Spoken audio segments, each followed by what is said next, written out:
Good afternoon, or morning, or whatever it is for you when you're watching this. So the last time we talked about the statistical model behind an ANOVA. Now I want to talk about the statistic behind ANOVAs, which is the F statistic.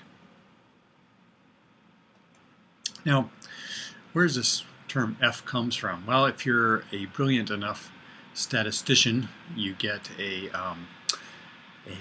statistic lettered after your name. So F is for Sir Ronald Fisher, who was driving force behind analysis of variance and someone who recognized the power of this particular statistical approach. Okay, so in the next mini lesson, I'm going to describe why what he came up with makes sense. But right now what I want to do is discuss the F statistic itself. Because in concept, it's actually a pretty simple statistic. So let's imagine that we have a parametric distribution. In other words, a single population where we have a mean mu and we have a standard deviation sigma or a variance sigma squared. And what we do is we draw out of that parametric population a sample 1, and we would find that that sample has y1 bar and it has a particular variance, right?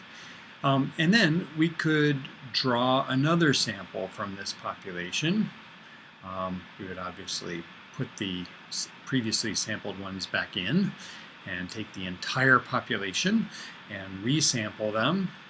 So we would have y bar 2, and we would have the estimate of the sample variance. And we could have different sample sizes for these two samples, or we could have the same sample sizes. But I think you recognize that, first of all, the means won't be exactly the same for these samples. Very unlikely, anyway, because we won't sample the same individuals each time we randomly sample. And that's important that this is a random sample, each of these random samples. The variance won't be the same either, most likely, although a ratio of 1 might be, or right around 1 will be the most frequent one, right? Because there's no force making one variance larger than another. So about half the time, sample variance of sample 1 will be larger, and half the time sample variance of sample 2 would be larger. So we can kind of imagine us doing these pairs of samples over and over again until we get lots and lots and lots of sample 1 and samples 2. Okay, and why are we doing this? We're actually going to create a statistic, F, which is the ratio of two variances. All right, so what would we expect this to look like? Well, as we said, there's no bias. We're randomly sampling, so we would expect the median value of this to be 1. So if I put on the x-axis here the value of this ratio, F, somewhere around 1, I'm going to have kind of a high point on the curve. It might not be the highest point, but it will be a relatively high point because we're going to get a lot of values around 1, but we'll also get values as low as 0. Okay, so it'll tend to go kind of like that. If we were to look at the probability density function of values we would get for pairs of variances set in a ratio like that, and it will go up in frequency, and then we will get occasional large values, right? So because it's a ratio, and we talked about ratios before, how they can be problematic, even if they have the same expected value for the numerator and denominator, the denominator might be small. So for example, if the denominator is 0.1 and the numerator happens to be 3, suddenly that number can blow up to be 30. So we can get a very large number for the variance by chance when we're actually drawing all from the same distribution. So this is the probability density function of F for random pairs of variances. And what we see is that you could take the area under the curve of this and you could find a point above which, for example, only 0.05, alpha equals 0.05, of the ratios are found. In other words, we would find values of F this large or larger only 0.05 of the time, if the area under the curve represents 0.05 of the total area under the curve. So for example, that value might be, something like 2.86. I'm just giving a for instance here. It would all depend upon the degrees of freedom associated with each of these. So it changes depending upon the degrees of freedom of the numerator and the denominator. But for example, that's just an example, we might find that F for a particular degrees of freedom numerator and denominator was 2.86, where an F that large or larger being obtained has a 5% probability. Okay, and you could imagine every single F we could calculate what the probability of getting an F that large or larger is. And that is our statistic that we're actually going to end up using when we do analyses of variance. Okay, so these act just like any other statistic. What we do is we find critical values of F, so these cutoffs would be critical values of F, above which we say, well, we're unlikely to get that by chance when in fact the two variances are drawn from a normal, from a single distribution. Okay, so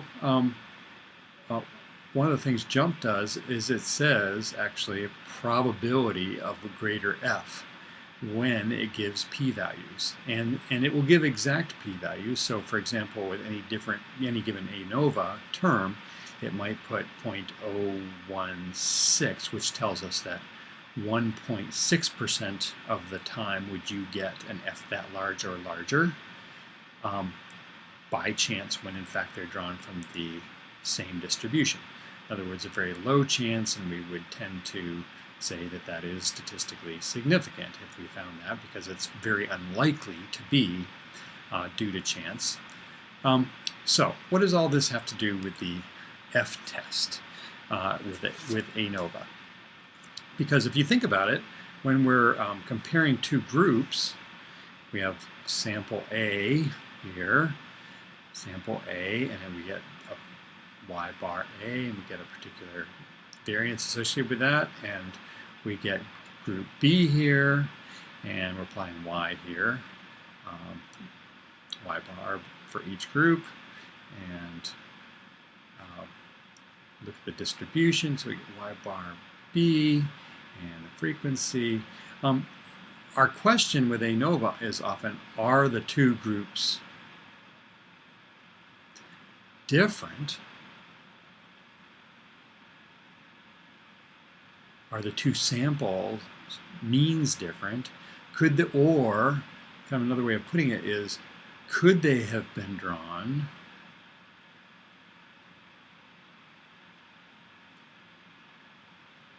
from the same parametric population?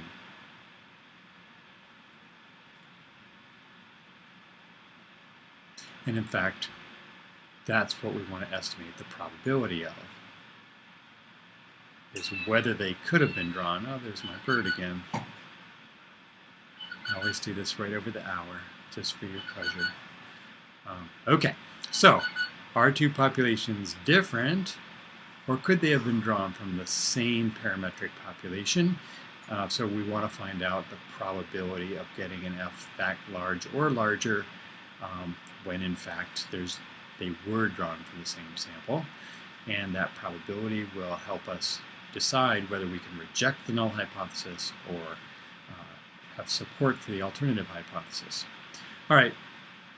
Now, what's odd though here is that we can't just take the ratio of these two variances. That's not what we're talking about with this F test. Instead, what we need is F where the variance in the numerator contains variation due to differences among groups